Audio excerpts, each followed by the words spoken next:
सोन नदी के किनारे बसा वह गांव नक्शे पर देखने में जितना साधारण लगता था उतना था नहीं। दूर से देखने पर बस मिट्टी के घरों, कच्ची गलियों, आम और पीपल के पेड़ों से घिरा एक आम सा उत्तर भारतीय गांव दिखाई देता। लेकिन वहां रहने वाले लोग जानते थे कि हर गांव की मिट्टी सिर्फ फसलें नहीं उगाती, कुछ यादें भी अपने भीतर दबाकर रखती है। ऐसी यादें जिनका जिक्र रात के समय धीरे आवाज में किया जाता है। उस गांव का नाम था हरिनपुर, और हरिनपुर की सबसे पुरानी चीज उसका शिव मंदिर नहीं था, ना वो सूखी हवेली जिसमें कभी जमींदार रहते थे। सबसे पुरानी चीज थी गांव के पश्चिम छोर पर खड़ा वो विशाल बरगद, जिसकी जड़ों के नीचे धरती हर साल थोड़ी और धंसती जाती थी, मानो नीचे कुछ सांस ले रहा हो। गांव के बूढ़े कहते थे कि उस बरगद के नीचे पहले कोई तालाब हुआ करता था, फिर किसी समय अचानक वो सूख गया और उसके बीचों बीच धरती फटकर अंदर धंस गई। लोगों ने गड्ढा भरने की बहुत कोशिश की, पर अगले दिन मिट्टी फिर बैठ जाती। आखिर थक कर उन्होंने उसे छोड़ दिया। कुछ सालों बाद वही बरगद उगाया, इतना बड़ा कि उसकी शाखाएं दिन के उजाले को भी रोक देती। लेकिन उसके साथ एक नियम भी जन्मा। सूरज डूबने के बाद उस रास्ते से कोई अकेले नहीं जाएगा। लोग वजह पूछते तो बूढ़े बस इतना कहते, कुछ रास्ते इंसानों के नहीं रहते। गांव के बच्चे इस बात को कहानी समझकर डरते भी थे और मजा भी लेते थे, मगर अर्जुन को कभी विश्वास नहीं हुआ। 24 साल का लंबा चौड़ा लड़का शहर में पढ़ा, 3 साल कानपुर में रहकर लौटा था। गांव वालों की नजर में वो थोड़ा अक्खड़ था, थोड़ा समझदार और थोड़ा बिगड़ा हुआ भी। उसे हर बात का तर्क चाहिए होता था। अगर कोई कहता कि रात में सीटी मत बजाना तो वो हंस पड़ता। अगर कोई कहता कि पुराने कुएं के पास मत जाना तो वो जानबूझकर वहीं बैठकर बीड़ी भी आता। उसकी माँ सावित्री कई बार समझा चुकी थी, बेटा पढ़ लिख गया है अच्छी बात है, पर हर बात किताबों में नहीं मिलती। अर्जुन हंस देता, अम्मा भूत प्रेत नहीं होते, डर होता है बस। माँ कुछ नहीं कहती, बस उसकी तरफ ऐसे देखती जैसे वो कुछ समझते समझते भी नहीं समझ रहा। बरसात उस साल बहुत देर से आई थी। जून निकल गया, जुलाई आधा बीत गया और खेतों की मिट्टी में दरारें पड़ने लगी। गांव के लोग मंदिरों में चढ़ावा चढ़ाने लगे। कुछ ने कहा नदी रूठ गई है, कुछ ने कहा ऊपर वाले का कोप है।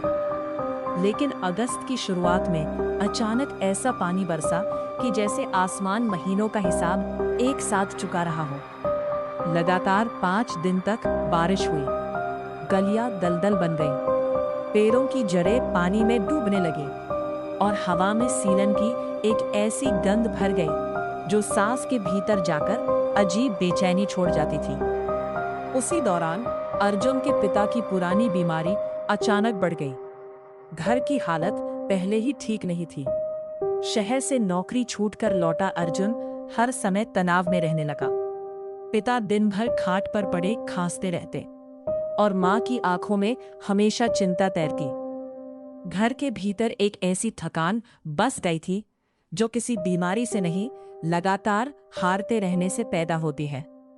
एक रात पिता की हालत अचानक बिगड़ गई।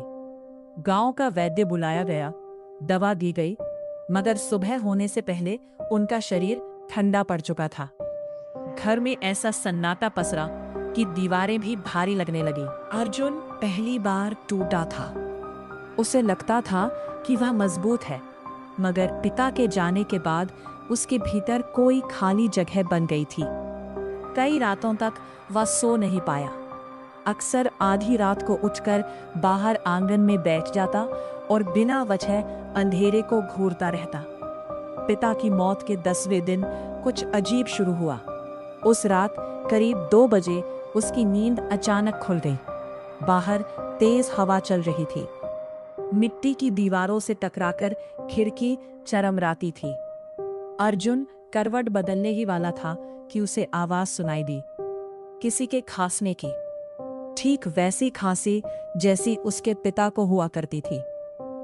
उसका शरीर एकदम तन गया। वह कुछ देर चुप पड़ा रहा। फिर आवाज दोबारा आई, धीमी टूटी हुई आंगन से। अर्जुन धीरे धीरे उठा।